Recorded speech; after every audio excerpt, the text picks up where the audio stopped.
आज की वीडियो में मैं आपको दिखाऊंगा कि मैं अपने थंबनेल्स किस तरह से क्रिएट करता हूं और हम लोग इस पूरे थंबनेल क्रिएशन प्रोसेस को स्टेप बाय स्टेप देखेंगे। अब वीडियो स्टार्ट करने के पहले मैं आपको बता दूं कि ये वीडियो एक ट्यूटोरियल सीरीज का पार्ट है जहां पर मैं फोटोशॉप स्टार्टिंग से सिखा रहा हूं एक एक टूल को। तो आपको प्लेलिस्ट का लिंक डिस्क्रिप्शन में और एंड स्क्रीन पर मिल जाएगा, तो आप लोग प्लेलिस्ट जरूर चेकआउट करना। तो अब सीधा चलते हैं फोटोशॉप की तरफ और देखते हैं कि मैं अपने थंबनेल्स किस तरह से क्रिएट करता हूँ। तो यहाँ हम लोग आ चुके हैं अपने फोटोशॉप में और यहाँ पर मैं क्रिएट न्यू पर सबसे पहले जाऊँगा और यहाँ पर क्रिएट न्यू में हमें देखना है कि इसका डायमेंशन हमें क्या रखना है। और अगर हम लोग गूगल पर सर्च करें तो हमें दिखेगा कि यूट्यूब थंबनेल का जो डायमेंशन होता है वो 1280 इंटू 720 पिक्सल्स होता है। और उसके लिए हम यहाँ पर विड्थ में 1280 डालेंगे, हाइट में 720 और यहाँ पर ड्रॉप डाउन से हमें पिक्सल्स जो है वो सिलेक्ट करना है और इसके बाद हम लोग क्रिएट पर क्लिक कर देंगे। वैसे तो मैंने एक ऑलरेडी यहाँ पर सेव करके रखा हुआ है उस साइज़ का, तो जनरली मैं यहाँ पर आकर इसे सिलेक्ट कर लेता हूँ। और अगर आपके पास सेव्ड इस तरह से नहीं है तो आप यहाँ पर विड्थ में 1280 और हाइट में 720 डाल के ड्रॉप डाउन से पिक्सल सेलेक्ट करेंगे और क्रिएट पर क्लिक कर देंगे। और इस पर क्लिक करते ही आपको कुछ इस तरह का यहाँ पर ब्लैंक लेयर देखने को मिल जाएगा। उसके बाद जिस भी इमेज को हमें इस्तेमाल करना है तो उस इमेज को हम लोग ओपन कर लेंगे। तो कंट्रोल ओ प्रेस करके हम ओपन करेंगे और यहाँ पर पिक्चर्स में मेरे पास बहुत सारे पिक्चर्स हैं, तो यहाँ पर मैं बहुत सारे फ़ोटोज़ इस तरह से लेकर रख लेता हूँ जिसे भी मुझे यूज़ करना होता है। तो सपोज़ मैं इस वाले इमेज को मैं यूज़ करना चाहता हूँ तो मैं ओपन पर क्लिक करूँगा और ये फ़ोटो जो है मेरा ओपन हो जाएगा। इसके बाद यहाँ पर मैं डबल क्लिक करके इसे एक नॉर्मल लेयर में कन्वर्ट कर लूँगा और यहाँ पर हम लोग मूव टूल को सेलेक्ट करेंगे और यहाँ पर पूरे इमेज को लेकर जाएंगे इस वाले ब्लैंक लेयर पर। अब चूंकि उस इमेज का साइज़ जो है वो काफ़ी बड़ा है और हमारा जो ब्लैंक लेयर है उसका साइज़ छोटा है, तो इसके साइज़ को हमें छोटा करना होगा। तो जनरली मैं कंट्रोल टी प्रेस करके और इस तरह से, जैसे हमने पहले भी साइज़ छोटा किया है, तो इस तरह से मैं साइज़ को छोटा कर लेता हूँ। अब मैं जनरली क्या करता हूँ कि मैं जो खुद जहाँ पर हूँ फ़ोटो में उसे मैं राइट साइड पर रखता हूँ और टेक्स्ट जो है वो मैं लेफ़्ट साइड पर लिखता हूँ, क्योंकि मोबाइल में जब हम लोग थंबनेल ओपन करते हैं तो यहाँ पर टाइमिंग्स वगैरह जो है वो देखने को मिल जाती है। तो मैं नहीं चाहता कि यहाँ पर अगर हम लोग टेक्स्ट लिखें तो कुछ भी टेक्स्ट जो है वो टाइम जो लिखा हुआ रहता है उसकी वजह से छिप जाए। तो इसलिए मैं टेक्स्ट हमेशा इस साइड पर लिखता हूँ और मैं अपनी फ़ोटो को इस साइड पर रखता हूँ। तो यहाँ पर हम लोग इसे थोड़ा सा और ज़्यादा जूम कर लेंगे और थोड़ा सा और बढ़ा लेते हैं हम लोग साइज़ को। थोड़ा ज़्यादा ही मैंने छोटा कर दिया है, तो हम लोग कुछ इतना साइज़ रख सकते हैं या फिर इससे भी ज़्यादा हम लोग थोड़ा सा कर सकते हैं। तो मैं थोड़ा सा और साइज़ बढ़ा देता हूँ और कंट्रोल ज़ीरो जब हम प्रेस करेंगे तो कुछ इस तरह का हो जाएगा। इतना मुझे ठीक लग रहा है तो मैं इतना रखता हूँ और यहाँ पर हम एंटर प्रेस करेंगे और फिर से कंट्रोल ज़ीरो प्रेस करेंगे और ये फिट टू स्क्रीन हो जाएगा। उसके बाद मैं यहाँ पर क्विक सिलेक्शन टूल पर जाऊँगा और यहाँ पर मैं सेलेक्ट सब्जेक्ट करूँगा। तो सेलेक्ट सब्जेक्ट करते ही ये मेरा खुद का जो इमेज है वो सेलेक्ट हो जाएगा। यहाँ पर कुछ सेकंड का टाइम लेगा और कुछ सेकंड टाइम लेने के बाद यहाँ पर जब सिलेक्शन कंप्लीट हो जाएगा तो यहाँ पर जो भी एक्स्ट्रा सिलेक्शन है उसे हम लोग हटा देंगे। तो यहाँ पर लैपटॉप का ये एक्स्ट्रा सिलेक्शन हो गया है। तो मैं काम करता हूँ, मैं थोड़ा सा और ज़्यादा जूम कर लेता हूँ क्योंकि ये जो लैपटॉप आ रहा है बीच में और ये मुझे कुछ ठीक नहीं लग रहा है। तो मैं कंट्रोल डी प्रेस कर देता हूँ। कंट्रोल डी से डी सेलेक्ट हो जाएगा, मतलब कि जो भी सिलेक्शन है वो हट जाएगा। और हम कंट्रोल टी फिर से प्रेस करेंगे और कंट्रोल ज़ीरो जब हम लोग प्रेस करेंगे तो यहाँ पर कुछ इस तरह से आ जाएगा और इसे मैं फिर से जूम कर लेता हूँ। मैं ये चाह रहा हूँ कि ये लैपटॉप जो है वो स्क्रीन के नीचे में चला जाए, तो कुछ इस तरह से हम लोग कर सकते हैं। थोड़ा सा और ज़्यादा जूम की ज़रूरत पड़ेगी यहाँ पर।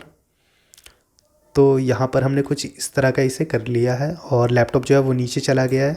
ये मैं क्यों कर रहा हूँ ये चीज़ आपको आगे देखने को पता चलेगी कि मैं लैपटॉप को नीचे क्यों करना चाह रहा हूँ। और इतना करने के बाद हम लोग एंटर प्रेस कर देंगे। इतना से मेरा काम हो जाना चाहिए।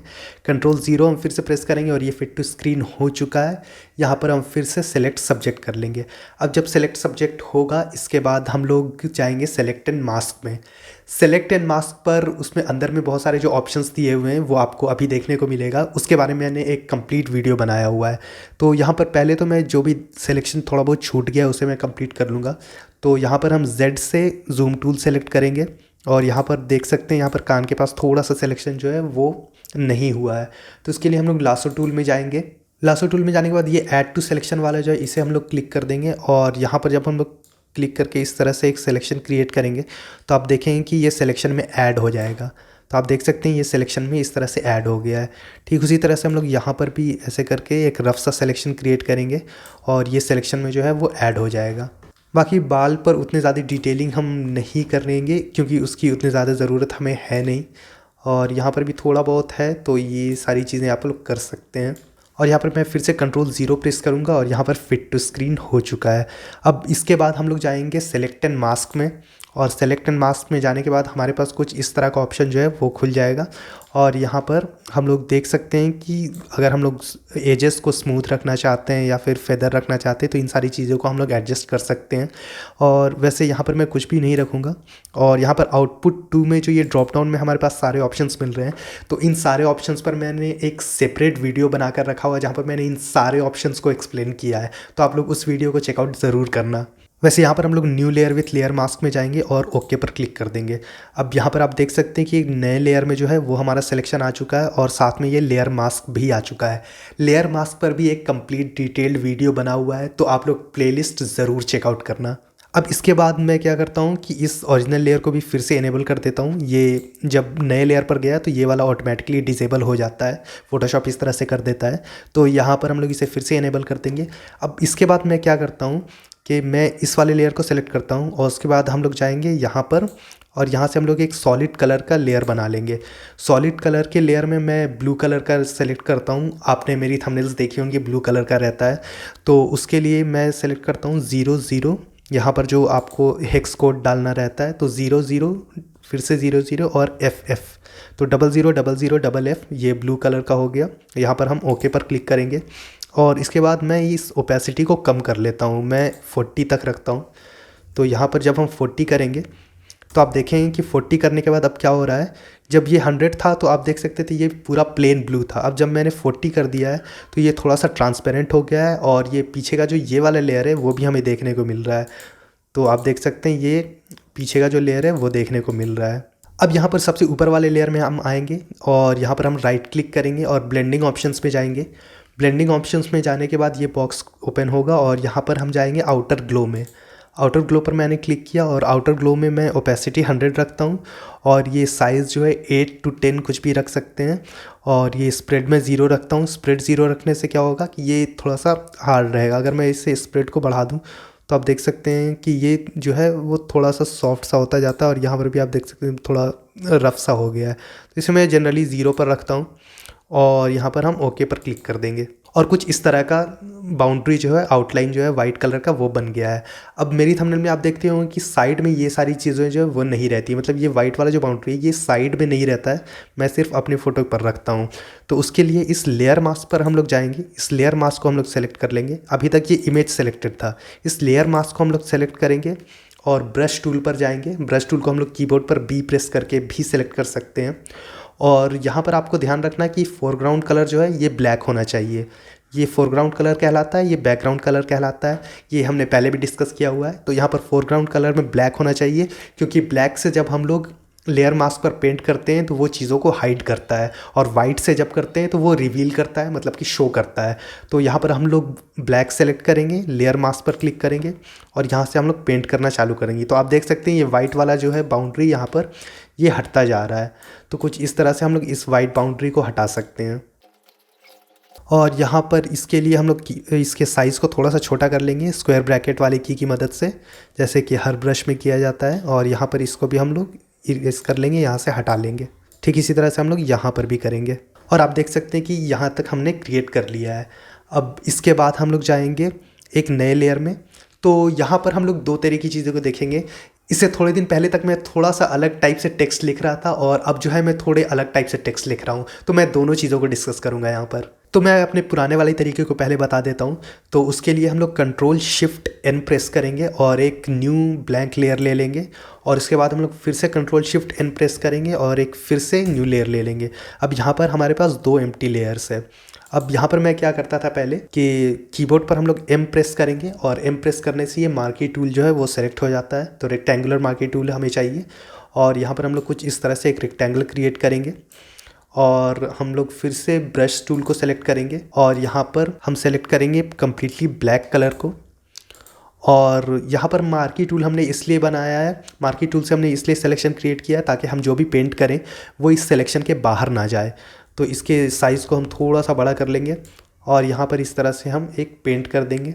तो यहाँ पर हमारे पास एक रेक्टेंगुलर बॉक्स टाइप का बन जाएगा। ठीक उसी तरह से हम लोग इस अलग वाले लेयर पर जाएंगे, नेक्स्ट वाले लेयर पर जाएंगे और फिर से हम लोग मार्की टूल को सेलेक्ट करेंगे। इस तरह से एक बॉक्स क्रिएट करेंगे और यहाँ पर फिर से कलर में जाएंगे और यहाँ पर इस बार हम लोग रेड कलर सेलेक्ट करेंगे। तो इसके लिए हेक्स कोड जो यहाँ पर है वो FF0000 और यहाँ पर हमारा रेड कलर हो गया है। तो हम ओके पर क्लिक करेंगे और उसके बाद हम लोग फिर से यहाँ पर पेंट करेंगे। तो ब्रश टूल को हमने यहाँ पर सेलेक्ट किया और यहाँ पर हम लोग इस तरह से पेंट कर देंगे और ये जो सिलेक्शन बना हुआ है इसको हम लोग कंट्रोल D से डीसेलेक्ट कर लेंगे। ये सिलेक्शन जो है वो हट गया। अब उसके बाद हम लोग टेक्स्ट टूल को सेलेक्ट करेंगे। तो यहाँ पर हम लोग कीबोर्ड पर T प्रेस करेंगे और T प्रेस करते ही हमारा टेक्स्ट टूल जो है वो सेलेक्ट हो जाएगा। अब यहाँ पर मैं करता था एरियल फॉन्ट लेता था और यहाँ पर बोल्ड इटैलिक मैं लेता था। तो बोल्ड इटैलिक हमने यहाँ पर लिया। क्लिक करेंगे हम लोग यहाँ पर और ये टेक्स्ट का साइज़ थोड़ा सा बड़ा है, तो अगर हम लोग इसे 24 रखें और यहाँ पर हम लिख सकते हैं माई थंबनेल सीक्रेट्स रिवील्ड और हम लोग इसे यहाँ पर इस तरह से लाएंगे। अभी जो है यहाँ पर थोड़ा सा गैप देखने को मिल रहा है, तो यहाँ पर पहले तो मैं मूव टूल को सेलेक्ट कर लेता हूँ ताकि ये टेक्स्ट टूल का जो सिलेक्शन है वो हट जाए। और अभी आप देखेंगे कि टेक्स्ट जो है वो पूरी तरह से बीच में नहीं है, मतलब ये जो बॉक्सेस बने हुए हैं। तो मैं ब्लैक वाले लेयर पर जाऊंगा जिस पर ब्लैक कलर का ये बॉक्स है, इसको मैंने सेलेक्ट किया और इसे मैं थोड़ा सा नीचे ले आता हूँ। तो यहाँ अब यहाँ पर कभी कभी आपके साथ ऐसा होगा कि जब आप लोग किसी और लेयर को सेलेक्ट करेंगे और यहाँ पर मूव करने जाएंगे तो ये ऑटो सेलेक्ट कर लेता है किसी दूसरे लेयर को। तो यहाँ पर जैसे ही मैंने क्लिक किया तो आप देख सकते हैं यहाँ पर ये टेक्स्ट वाला लेयर जो है वो सेलेक्ट हो गया। तो इसके लिए आप क्या कर सकते हैं कि जब आप इस लेयर पर जाएं तो कंट्रोल T प्रेस कर लें, कंट्रोल T से ट्रांसफॉर्म वाला आ जाएगा और इसके बाद हम लोग जब ये मूव करेंगे तो ये ऑटो सेलेक्ट नहीं होगा दूसरा लेयर। जिस भी लेयर पर कंट्रोल T किया गया है, मतलब ट्रांसफॉर्म वाला सिलेक्शन बनाया गया है, तो वो ट्रांसफॉर्म वाला लेयर ही आप मूव करेंगे और दूसरा वाला लेयर ऑटो सेलेक्ट नहीं होगा। तो यहाँ हम एंटर प्रेस करेंगे और यहाँ पर आप देख सकते हैं कि माई थंबनेल तक तो ठीक है, लेकिन ये सीक्रेटली रिवील्ड जो है लिखा हुआ ये बाहर जा रहा है। तो सबसे पहले तो मैं इस टेक्स्ट को थोड़ा सा नीचे कर लेता हूँ। कीबोर्ड पर डाउन एरो की प्रेस करके भी आप लोग टेक्स्ट को ऊपर या नीचे कर सकते हैं या किसी भी चीज़ को ऊपर या नीचे कर सकते हैं। जैसे यहाँ पर मैंने टेक्स्ट वाले लेयर को सेलेक्ट किया और जैसे ही मैं डाउन एरो को प्रेस कर रहा हूँ तो आप देख सकते हैं टेक्स्ट जो है वो डाउन आ रहा है, इस तरह से अप जा रहा है। तो इस तरह से भी आप लोग कर सकते हैं। और यहाँ पर मैं रेड वाले लेयर को सेलेक्ट करूँगा, यहाँ पर मैं कंट्रोल T प्रेस करूँगा और अगर हम लोग इसे इस तरह से इंक्रीज़ करें तो आप देखें कि ये हाइट और विड्थ दोनों में इंक्रीज़ हो रहा है, मतलब इस साइड भी ये इंक्रीज़ हो रहा है और ये ऊपर नीचे से भी इंक्रीज़ हो रहा है। तो हम ऐसा नहीं चाहते हैं। तो यहाँ पर मैं एंटर प्रेस करूँगा और कंट्रोल Z प्रेस करूँगा, कंट्रोल Z से अंडू हो जाएगा। यहाँ पर मैं फिर से कंट्रोल T प्रेस करूँगा। अब यहाँ पर मैं शिफ्ट प्रेस करूँगा। शिफ्ट प्रेस करने के बाद हम यहाँ इस तरह से इसे इधर इंक्रीज़ करेंगे तो अब सिर्फ ये इस डायरेक्शन में ही इंक्रीज़ होगा, ये हाइट में इंक्रीज़ नहीं हो रहा है। तो इस तरह से हम लोग शिफ्ट प्रेस करके यहाँ पर काम कर सकते हैं। और यहाँ पर मैं एंटर प्रेस करूँगा और इस तरह से ये हो गया। अब इसके बाद हम लोग फ़ोटोशॉप का एक लोगो यहाँ पर लगा सकते हैं। तो यहाँ पर एक फ़ोटोशॉप का लोगो मैंने डाउनलोड कर लिया जो कि एक PNG इमेज है। अब चूँकि इसका साइज़ काफ़ी ज़्यादा बड़ा है तो मैं यहाँ पर इमेज में जाऊँगा और इमेज साइज़ में जाकर मैं इसके साइज़ को 20% कर देता हूँ। तो यहाँ मैंने ओके पर क्लिक किया और इसका साइज़ जो है वह छोटा हो जाएगा। अब इसके बाद हम इसे लेकर जाएंगे इस लेयर पर, इस डॉक्यूमेंट में, और यहाँ पर ये अभी भी इतना बड़ा साइज़ है तो मैं यहाँ पर कंट्रोल T प्रेस करूँगा। कंट्रोल T प्रेस करके हम लोग इसे छोटा इस तरह से कर सकते हैं और यहाँ पर हम इसे लगा सकते हैं। हम यहाँ पर एंटर प्रेस करेंगे और इसके बाद मैं इस लेयर को ऊपर लेकर चला जाता हूँ क्योंकि मुझे इसके साथ थोड़े और काम करने हैं। तो यहाँ पर मैं राइट क्लिक करूँगा और फिर से ब्लेंडिंग ऑप्शंस में हम जाएंगे। ब्लेंडिंग ऑप्शंस में जाने के बाद यहाँ पर इसे भी हम आउटर ग्लो दे देंगे और यहाँ पर ओके पर क्लिक करेंगे। उसके बाद हम यहाँ पर जाएंगे फिर से और यहाँ पर हम लोग कर्व्स को सेलेक्ट कर लेंगे। कर्व सेलेक्ट करने के बाद अब यहाँ पर कर्व सेलेक्ट करने के बाद अगर मैं इसकी ब्राइटनेस को इस तरह से बढ़ाऊँ तो आप देख सकते हैं कि सारे लेयर्स का ब्राइटनेस जो है वो बढ़ रहा है। मतलब यहाँ मेरा फेस का ब्राइटनेस भी बढ़ रहा है, इसका ब्राइटनेस भी बढ़ रहा है, यहाँ पीछे का ब्राइटनेस भी बढ़ रहा है। तो ये चीज़ मैं नहीं चाहता हूँ। मैं सिर्फ चाहता हूँ कि ये जो फोटोशॉप का जो लोगो है सिर्फ इस पर इंक्रीज़ हो ब्राइटनेस। तो उसके लिए हमें क्या करना है कि हमें कीबोर्ड पर ऑल्ट प्रेस करना है। ऑल्ट प्रेस करने के बाद जब इस एरो को यहाँ पर हम लेकर आएंगे तो ये फोटोशॉप वाला लेयर जो है और ये कर्व वाला जो लेयर है इसके बीच में हम लाएंगे तो आप देख सकते हैं एक डाउन एरो है। तो जैसे ही इस डाउन एरो को हम क्लिक करेंगे तो अब ये जो कर्व वाला लेयर है वो इस लोगो वाले लेयर से अटैच हो गया है और इस लेयर पर हम जो भी चेंजेस करेंगे, मतलब जो भी ब्राइटनेस इंक्रीज करेंगे, कर्व को ऊपर या नीचे करेंगे, तो उसका इफेक्ट सिर्फ इस लेयर पर पड़ेगा और इसके नीचे वाले बाकी लेयर्स पर नहीं पड़ेगा। तो हम ये वाला जो सर्कल बना हुआ है इस पर हम लोग क्लिक करेंगे और डबल क्लिक करते ही यहाँ पर ये ओपन हो जाएगा हमारा जो कर्व है। इसको हम लोग थोड़ा सा ऐसे इंक्रीज़ करेंगे और इसको इस तरह से हम लोग कर देंगे तो हमारे लेयर जो है वो कुछ अब ऐसा दिख रहा है। तो अगर मैं इसको डिसेबल करूं तो कुछ ऐसा लोगो है और इसको इनेबल करूं तो थोड़ा सा डार्क टाइप का हो गया है। तो ये वो तरीका है जिस तरह से मैं पहले थंबनेल्स क्रिएट करता था। अब इस तरह से मैं थंबनेल्स को क्रिएट नहीं करता हूँ, मतलब कि थंबनेल तो ऐसा ही रहता है, टेक्स्ट में इस तरह से नहीं लिखता हूँ। तो उसके लिए मैं क्या करूँगा, यहाँ पर ये जो रेड एंड ब्लैक वाला लेयर इसे मैं डिसेबल कर देता हूँ। अब मैं क्या करता हूँ कि इस टेक्स्ट वाले लेयर पर मैं राइट क्लिक करता हूँ ब्लेंडिंग ऑप्शंस में। ब्लेंडिंग ऑप्शंस में हमें ड्रॉप शैडो का ऑप्शन मिलता है, तो ड्रॉप शैडो पर हम जाएंगे तो वो कुछ इस तरह का इफेक्ट क्रिएट कर देता है।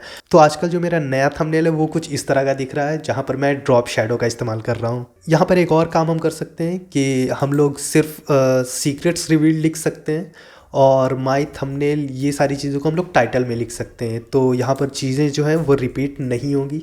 तो यहाँ पर हम लोग कुछ इस तरह का कर सकते हैं और ऐसा करने से ये होगा कि यहाँ पर वर्ड्स भी कम हो जाएंगे और वर्ड्स कम होने की वजह से हम लोग इसके फ़ॉन्ट साइज़ को भी इंक्रीज़ कर सकेंगे। मैं इन सारे को कैपिटल में कर देता हूँ। तो उसके लिए हम लोग पूरे टेक्स्ट को सेलेक्ट करेंगे और यहाँ पर जाएंगे। यहाँ पर जाने के बाद हमने एक टेक्स्ट वाली वीडियो में देखा था कि हम लोग किस तरह से ये कर सकते हैं। तो हम लोग इस पर क्लिक करेंगे और आप देख सकते हैं सारे के सारे जो हैं वो कैपिटल हो गए हैं। तो कुछ इस तरह का काम हम लोग यहाँ पर कर सकते हैं। एक दो एक्सक्लेमेशन मार्क भी मैं यहाँ पर लगा देता हूँ और कुछ इस तरह का हमारा थंबनेल जो है वो क्रिएट हो गया है। तो इस वीडियो का थंबनेल मैंने यहीं पर बना लिया है आपके सामने और इसी थंबनेल को मैं अपनी इस वीडियो पर इस्तेमाल कर लूँगा। अब जाने के पहले मैं आपको फिर से बता दूं कि ये वीडियो एक ट्यूटोरियल सीरीज़ का पार्ट है जहां पर मैं फोटोशॉप स्टार्टिंग से सिखा रहा हूं एक एक टूल को। तो आपको प्लेलिस्ट का लिंक डिस्क्रिप्शन में और एंड स्क्रीन पर मिल जाएगा, तो आप लोग प्लेलिस्ट ज़रूर चेकआउट करना। तो फिर मिलते हैं अगली वीडियो में।